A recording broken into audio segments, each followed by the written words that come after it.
Yo, what's going on, guys? It's Houston Sports Talk back in the video today.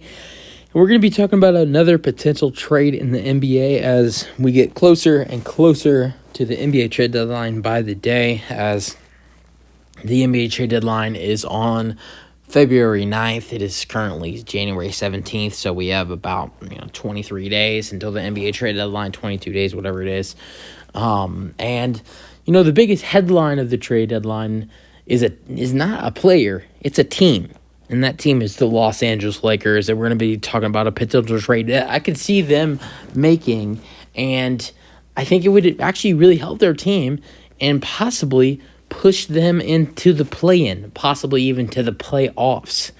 And this trade would be with the San Antonio Spurs. I think it would be actually very beneficial for this Lakers roster, as something they've lacked this season is depth. And not only have they lacked depth, they've lacked shooting.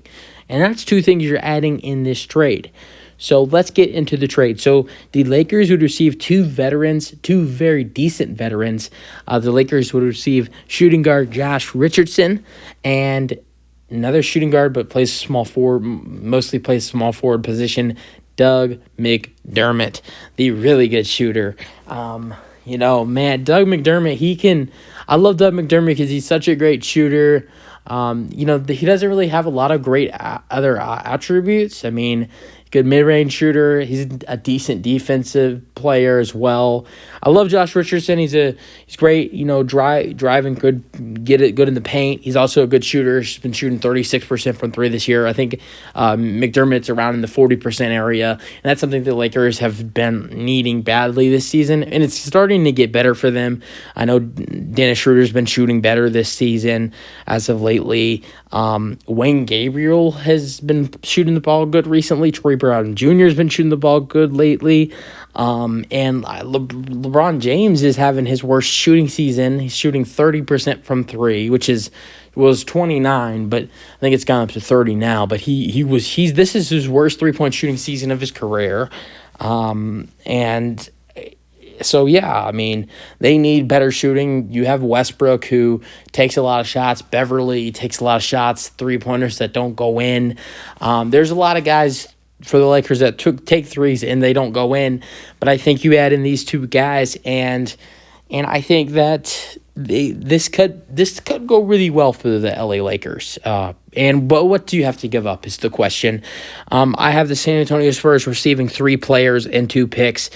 So first player you receive for the San Antonio Spurs is Patrick Beverly, but I do see the San Antonio Spurs going ahead and buying out, or either buying him out or waiving Patrick Beverly, and then I see Patrick Beverly then going on to sign with the Minnesota Timberwolves, something he said he would actually like to do.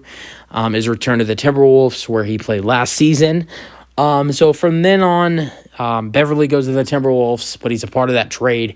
And then the Lakers also receive Kendrick Nunn, who's averaging 6 points this season, and Damian Jones, center, who's not played a lot because of the emergence of Thomas Bryant and Wayne Gabriel, and some of the other Lakers centers. So he's not played that much season. This hasn't played much at all this season, but when he's been on the floor, he's averaged 3 points this season. Also, the Spurs would receive two 2023 second-round picks. I know that you don't really get a lot of good talent when it comes to the second round, but if anybody is able to get some talent from the second round, it's sure as hell the San Antonio Spurs with Greg Popovich. And you could flip those picks as well and get something else. So I think that the Spurs have been stocking up on second-round picks. They just received a second-round pick from the Celtics a week ago, maybe a little bit over a week ago, for literally nothing. They gave up nothing. They received Noah Vonleh, and was it? Oh no, they didn't receive a second-round pick, did they? No, they didn't. They received Noah Vonleh, and they received cash considerations. I don't think they received a second-round pick. I might be mistaken, or did the Celtics receive a 2024 second-round pick? It might have been Noah Vonleh and cash considerations for a 2024 second-round pick, and I think the Celtics received the second. But the Spurs, they're still a team that is going into rebuild.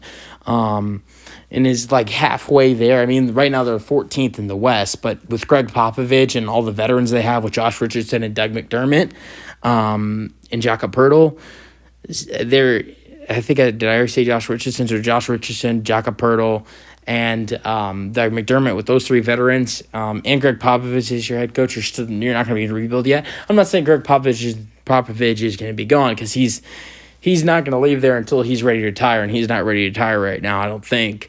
But once they get rid of those three veterans this offseason who've done decent, all three of them averaging more than 10 points per game, I think they go into full-on rebuild, because then everybody in that locker room is kind of young. I don't think anybody would be over 27 years old or 26 years old.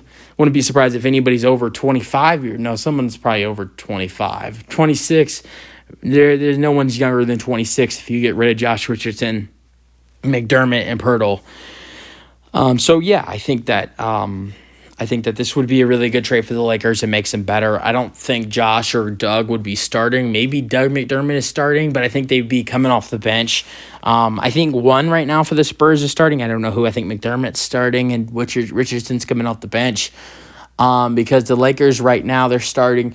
Well, Beverly would be gone. I think that Schroeder would be starting at the point guard for the Lakers. Shooting guard, I think Richardson could be starting at the shooting guard. Then LeBron, AD, and Thomas Bryant. Then off the bench, you have McDermott, Wayne Gabriel, and some other pieces, Austin Reeves.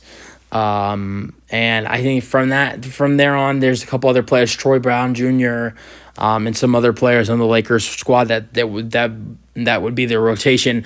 And I think, honestly, from there on, if they don't make any other changes, I can see them finishing as that 10 or 9 seed. Because if you think about it, when LeBron James, right now they're doing this without LeBron. They're doing this without Anthony Davis.